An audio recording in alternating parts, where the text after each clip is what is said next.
Good morning बच्चों। केरलक्कम memorial CBSE school Mudhol आपको स्वागत करता है। बच्चों, पिछली कक्षा में हम अब कैसे छूटे राम नाम रट लागी पद्य में कवि रैदास जी क्या कहते हैं। तो रैदास जी हमें क्या संदेश दिए हैं। रैदास जी का भगवान पर रैदास जी की भक्ति किस तरह है, यह पूरा विषय हम चर्चा किए थे।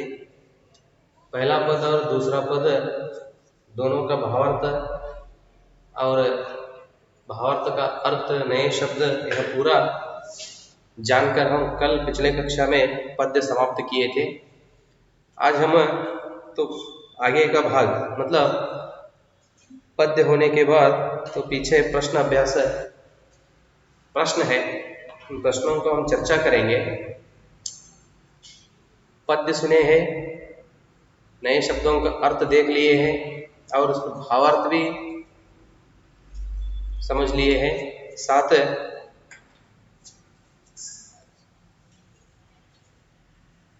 अर्थ भी सुने।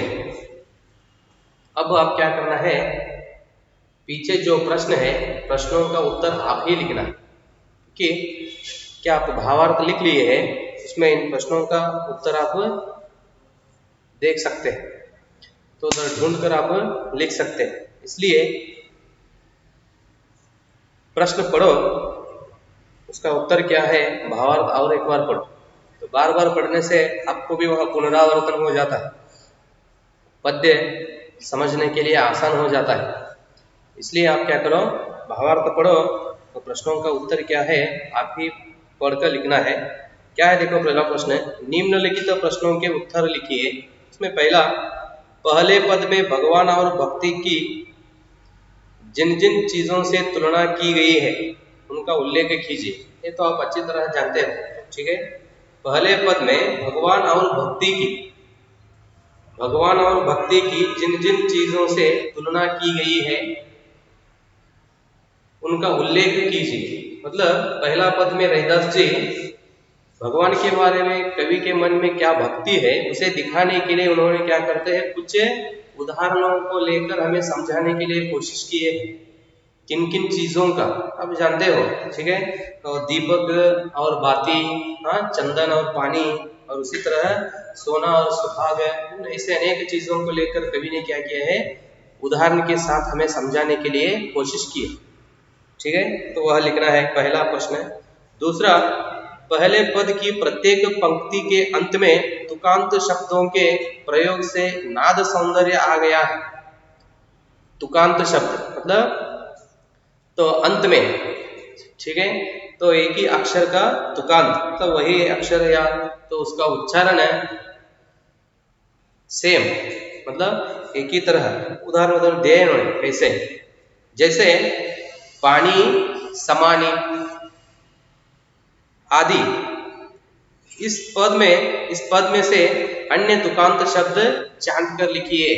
जिस तरह उन्होंने तुकांत मतलब एक ही अक्षर से शब्द का अंत होना, तो उस तरह तो पद में आप क्या करना है, उसी तरह अलग अलग शब्दों को आप क्या करना है, लिखना है। इस पद में से अन्य तुकांत शब्द छांट कर लिखिए। देख लो उदाहरण एक दिए हैं इन्होंने।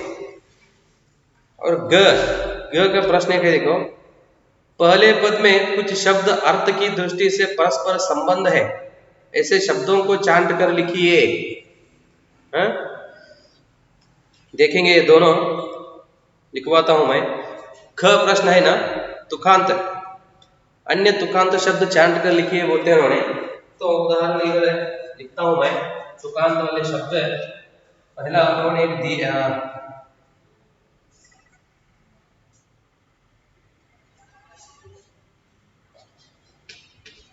मोरा, चकोरा। मोरा, चकोरा, तुकांत वाले शब्द मोरा और चकोरा। नेक्स्ट,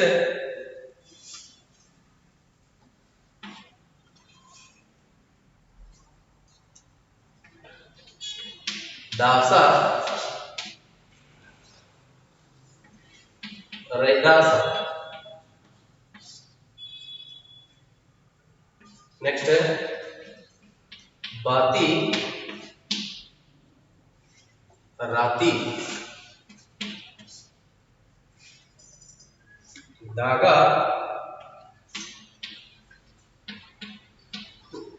धागा और सुहाग। तो ये सभी क्या है, तुकांत वाले शब्द है। उन्होंने क्या प्रश्न दिए है, तो ऐसे अन्य शब्दों को उदाहरण दिए उन्होंने, पानी, समानी। तो ऐसे तुकांत वाले शब्दों को छांट कर लिखिए, मतलब अलग करके लिखिए, प्रश्न है। आप इधर देख लिए है तुकांत वाले शब्द। और आगे और एक प्रश्न क्या दिए, पहले पद में कुछ शब्द अर्थ की दृष्टि से परस्पर संबंध है, ऐसे शब्दों को छांट कर लिखिए। उदाहरण दिए उन्होंने, दीपक और बाती, दोनों शब्दों के बीच में संबंध है। ठीक है, वह बाती जलने के लिए दीपक का आवश्यक है, मतलब तो उसमें हम तेल डालते हैं तो उस समय क्या होता है, वो दिया जलता है बाती की सहायता से। बाती मतलब बत्ती बोलते हैं ना, वही। तो ऐसे संबंध वाले शब्द लिखना है।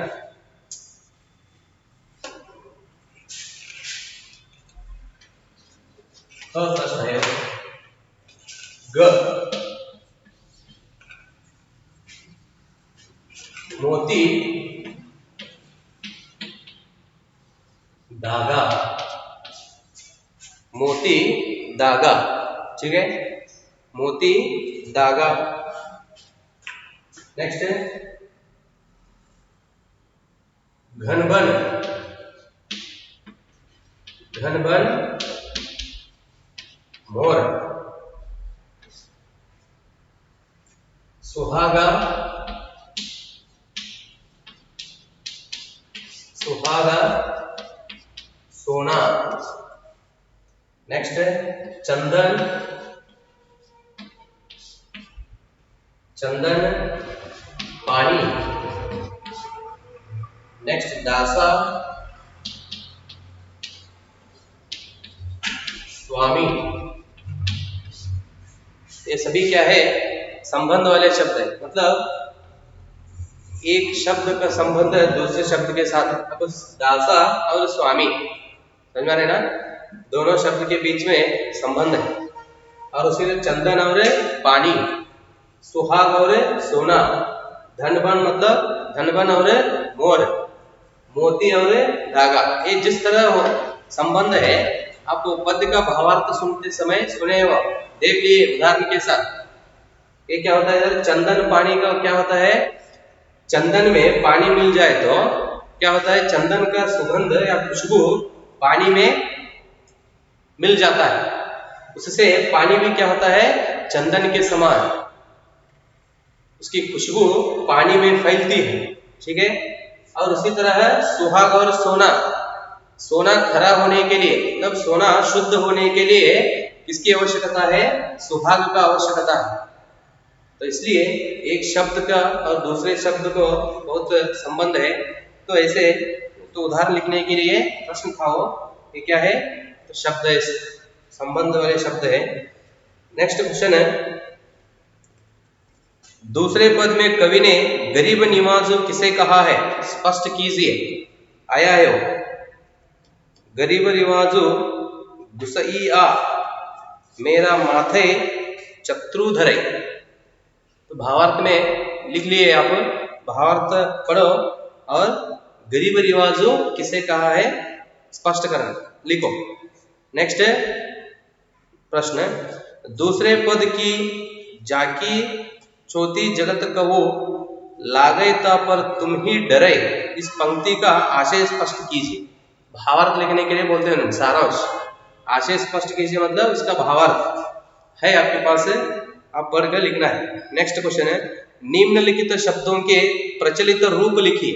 प्रचलित मतलब वो शब्दों का, मोरा इसका प्रचलित अर्थ क्या है, वो मोर।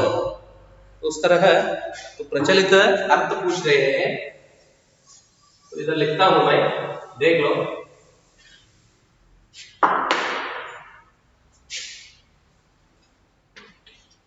छह प्रश्न है वो। पहला, मोरा मोर प्रचलित अर्थ है। ये दिया हुआ प्रश्न है, इसका प्रचलित अर्थ, मोरा मोर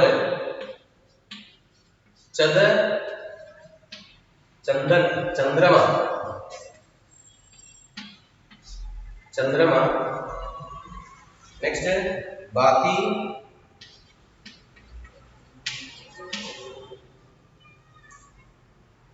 बाती बत्ती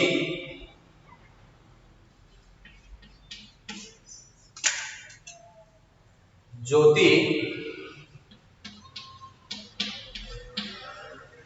ज्योति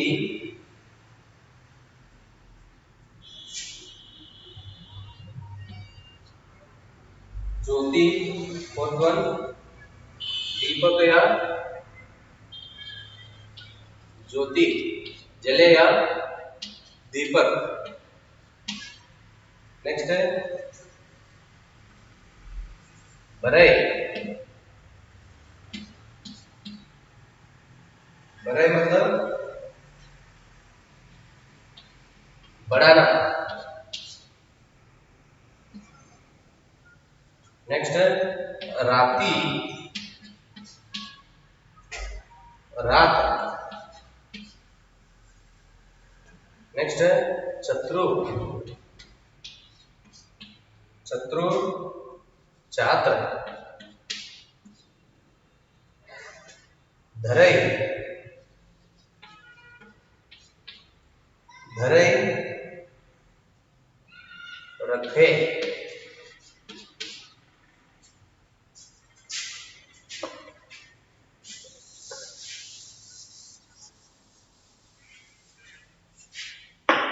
नेक्स्ट चौथी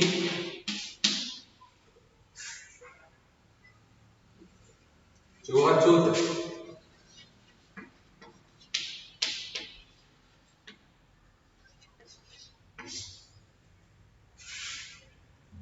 तुम्ही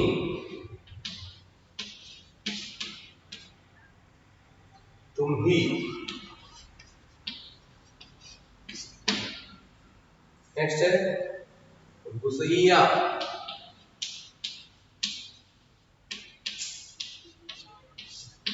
गुसैया व्यवसायी।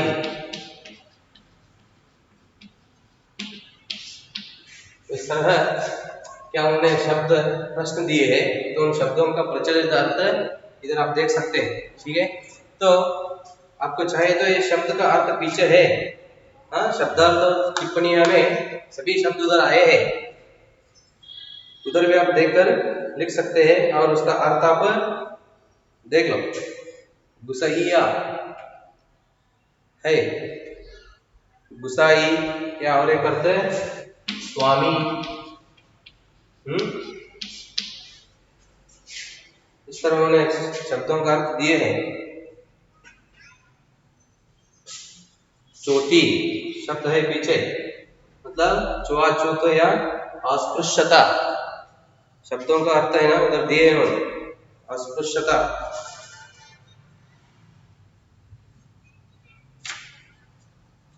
ठीक है बच्चों, यहाँ तक क्या है, उन शब्दों का अर्थ आप देख लिए हैं। आगे नीचे लिखे पंक्तियों का भाव स्पष्ट कीजिए। नीचे लिखे पंक्तियों का भाव स्पष्ट कीजिए। जाकी आंग आंग बास समानी, इस तरह वे 5 पंक्ति दिए हैं। 5 पंक्ति दिए हैं, तो आप क्या करना है, उनका भावार्थ लिखना है। भाव स्पष्ट कीजिए मतलब उसका आशय। ठीक है, अब पद्य का भावार्थ लिख लिए है ना, उसमें सभी पंक्तियों का भावार्थ आया है, तो भावार्थ पढ़कर क्या करना है, इन पंक्तियों का आशय लिखना है या भाव स्पष्ट करना है। नेक्स्ट, रैदास के इन पदों का केंद्रीय भाव अपने शब्दों में लिखिए। आप भावार्थ सुने हैं बच्चे और पद्य का अर्थ भी सुने हैं, तो इस पद्य से कवि रैदास जी हमें क्या समझाने के लिए कोशिश किए हैं। ठीक है, केंद्रीय भाव मतलब आप इस पद्य से क्या समझ लिए हैं, और इस पद का आशय समझकर आप क्या फैसला किए, क्या समझ लिए, तो उसका आप क्या करना है, भावार्थ पढ़े आप। वो तो क्या है, रैदास जी का, रैदास जी हमें क्या दिखाने के लिए पद में कोशिश किए। वह अपने शब्दों में आप पद से क्या समझ लिए हैं, पद का भावार्थ आप क्या समझ लिए हैं, तो उसका भाव आप क्या करना है, भावार्थ अपने शब्दों में लिखना। ठीक है, क्या उसमें कठिनाई नहीं है। रैदास जी इस पद से क्या, इस पद में हमें यह दर्शाने के लिए कोशिश की है कि, तो पहला पद में रैदास जी क्या करते हैं, राम नाम मतलब भगवान पर, प्रभु जी पर रैदास जी की भक्ति किस तरह है, तो उसे समझाने के लिए कवि हमें बहुत सारे कोशिश किए हैं और बहुत अच्छी तरह से अपना भक्ति व्यक्त किए हैं। तो वह हमें दिखाने के लिए हो या हमारे साथ चर्चा करने के लिए उन्होंने बहुत सारे उदाहरणों के साथ समझाने के लिए कोशिश किए हैं। जैसे वो कौन कौन से उदाहरण है वो लिखना है, ये पहला पद का। तो दूसरा पद में उन्होंने क्या समझाने के लिए कोशिश की, आप उस पद से क्या समझ लिए हैं, तो वह अपने शब्दों में लिखना है, लिख सकते हैं आप। तो भावार्थ एक दो बार पढ़ो तो उसका अर्थ आप समझते हैं, बाद में लास्ट क्या अंत में प्रश्न है उसका उत्तर लिख। तो यहाँ तक बच्चों रैदास जी का वो कैसे छूटे राम नाम रट लागी पद्य समाप्त हो गया। तो प्रश्नोत्तर चर्चा भी हुआ। तो यहाँ तक वह पूरा पाठ में जो प्रश्न और पद्य का भावार्थ पूरा समाप्त हो गया है। तो आगे का विषय क्या है हम अगले कक्षा में देखेंगे बच्चों। धन्यवाद।